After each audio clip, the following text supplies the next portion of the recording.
Naglagay na muna pala ako ng camera dito. Kasi naman gagawa ko ng a day in my life ko dito sa probinsya. Baka may mag-comment na naman. Bakit daw paggising ko may camera na kagad? Syempre nilagay ko yun. Take 2 na lang tong gagawin kong paggising.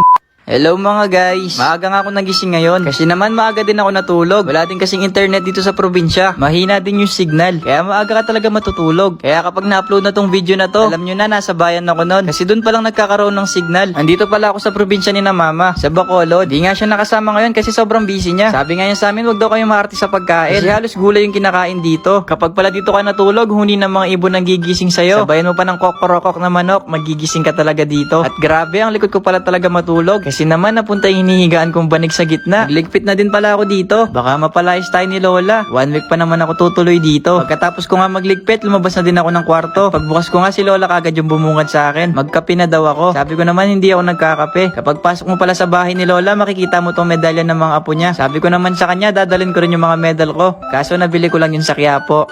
Charot! Baka best in late pa ang mabigay ko kay Lola. Charot ulit. Kapag pala nasa Bacolod ka, kailangan mo laging nakangiti. Kasi City of Smile yun dito. Tsaka ang bait ng mga tao dito, lagi silang may greetings. Lagi nga nilang sinasabi dito, maayong umaga Manong. Akala ko nga matanda yung Manong, pero kuya pala yung Manong. Shoutout ko daw tong mga asong to kasi followers ko daw sila. Lagi daw sila nanonood ng mga TikTok ko. Charot! Pinuntahan ko muna pala si Tita Dang kung saan siya nagluluto. At nagulat pa nga ako, nagluluto siya ng lechon na paksiw na baboy. Sabi kasi ni Mama, gulay daw yung mga kinakain dito. Sabi naman ni Tita Dang, galing daw to sa handaan kahapon. Dala-dala ni Manong Kenneth. Dalhin ko na daw sa loob para makakain na kami. Nagluto din pala sila ng gulay dito. Tapos nagpray na din si Lola bago kami kumain. Sobrang sweet nga ng prayer ni Lola. Kaso nga lang hindi ko maintindihan kasi Ilongga yung sinabi niya. Charot! Naintindihan ko naman ng konti. Pagkatapos ko pala kumain, maliligo na ako niyan kasi pupuntahan ko yung kababata ko dito sa Bacolod. Dito na din pala ako sa poso naligo kasi may naliligo pa sa CR. Kung hihintayin ko yun, baka anong oras na kami matapos. Naglagay lang pala ako ng tubig dyan sa poso para may lumabas na tubig. Kailangan mo kasing maglagay ng tubig dyan kasi nauuhaw siya. Pero kung may gumamit naman kanina kahit hindi ka na maglagay, may lalabas naman na danom. Ay tubig pala. Nahihirapan na ako magbomba dito kasi natatanggal yung hawakan. Nang mapuno ko na nga yung inigib ko, nagumpisa na ako maligo.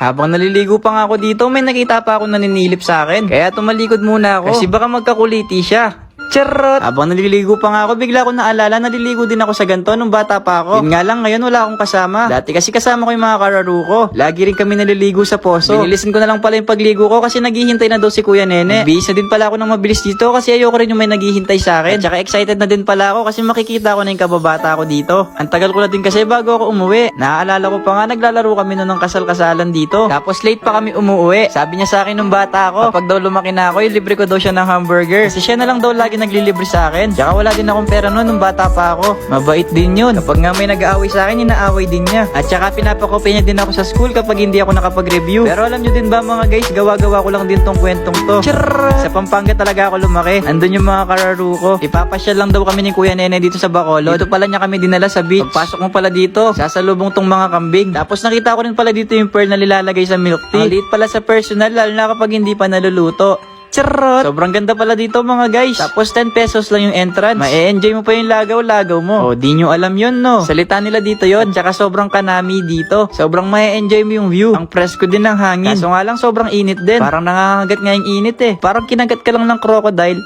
Chawot! Bye-bye! Yeah? Yeah. Mag-grocery ka na nga muna. Walang laman yung rep. Yang! Dali na. Ano? Isa mo ako dun.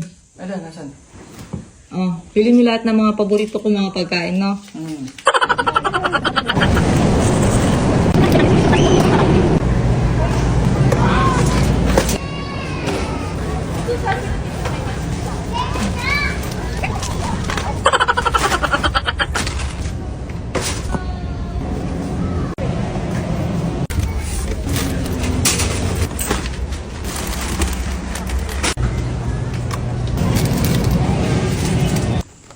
Madam!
Mas maganda yung dati, ibalik nyo na lang please.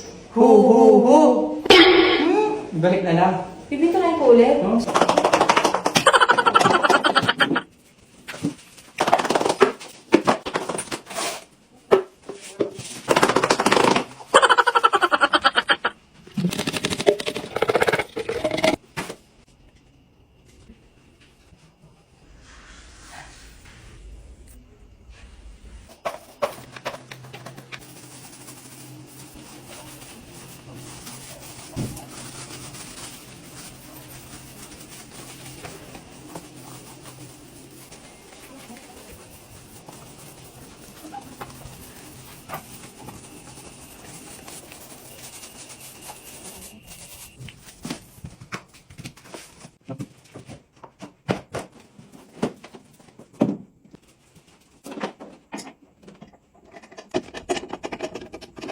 Okay na to. Congratulations, it's a boy again.